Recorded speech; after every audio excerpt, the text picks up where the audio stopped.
Yang paling penting, ini kita jelaskan bukan untuk apapun, tapi untuk kita mengetahui bahwasanya memang ini adalah sesuatu yang ulama-ulama berikhtilaf, berbeda pendapat dengan cara penentuannya. Idealnya apa? Ya idealnya kaum muslimin itu mempunyai satu pendapat yang sama, mempunyai satu keputusan yang sama. Seperti Indonesia sekarang sama Malaysia, sama Singapura, sama Brunei Darussalam menentukan wilayah bareng untuk menentukan kapan mereka berlebaran. Coba kalau seandainya diperbesar, bukan hanya Indonesia, Brunei, Malaysia, Singapura, tapi juga Thailand, lalu Kamboja, Filipina, Australia, lalu apalagi misalnya India, Turki, Mesir, sampai kemudian seluruh dunia Islam menentukan di saat yang sama, tentu sangat bagus sekali. Dan itu pernah terjadi dulu ketika Islam masih bersatu.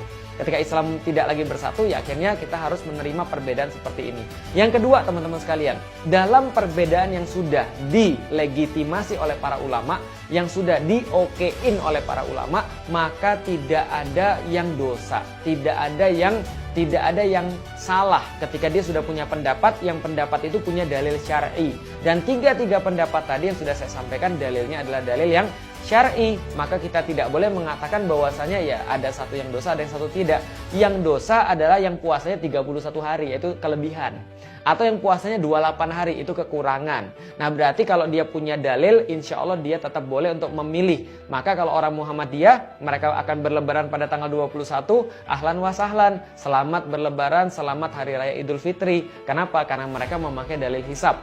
Kalau ada yang kemudian mengatakan ingin mengikuti pemerintah, mengikuti keputusan NU, itu pun juga sesuatu yang punya dalil, karena mereka berdasarkan dalil yang syar'i. Dan itu pun ahlan wa sahlan, selamat berlebaran pada tanggal 22 April 2023, kemungkinan besar. Atau bisa jadi juga pada tanggal 21 kalau keputusannya berbeda. Atau misalnya kalau mereka mengikuti dalil ru'yat global, seperti saya misalnya mengikuti dalil ru'yat global, menunggu berita dari kaum muslimin semua di seluruh dunia, ahlan wa sahlan juga. Berarti kemungkinan besar mereka mungkin berlebaran pada tanggal 21 April ketika nanti mereka mendapatkan kabar. Cuma orang-orang kayak saya akhirnya agak sedikit repot. Kenapa? Karena harus nunggunya dari Amerika Selatan, which is sekitar antara 5 sampai 12 jam berbeda dengan Indonesia. Bisa jadi besok saya sudah sahur terus dapat kabar, oh udah berlebaran. Nah itu kan ya, itu bisa jadi seperti itu. Walau alam bisawab teman-teman sekalian, ini bisa kita sampaikan, semoga bermanfaat. Yang jelas teman-teman jadi tahu bahwasanya perbedaan itu adalah rahmah di dalam Islam. Selama perbedaan itu berdasarkan dalil dan berdasarkan hukum syariat. Terima kasih. Assalamualaikum warahmatullahi wabarakatuh.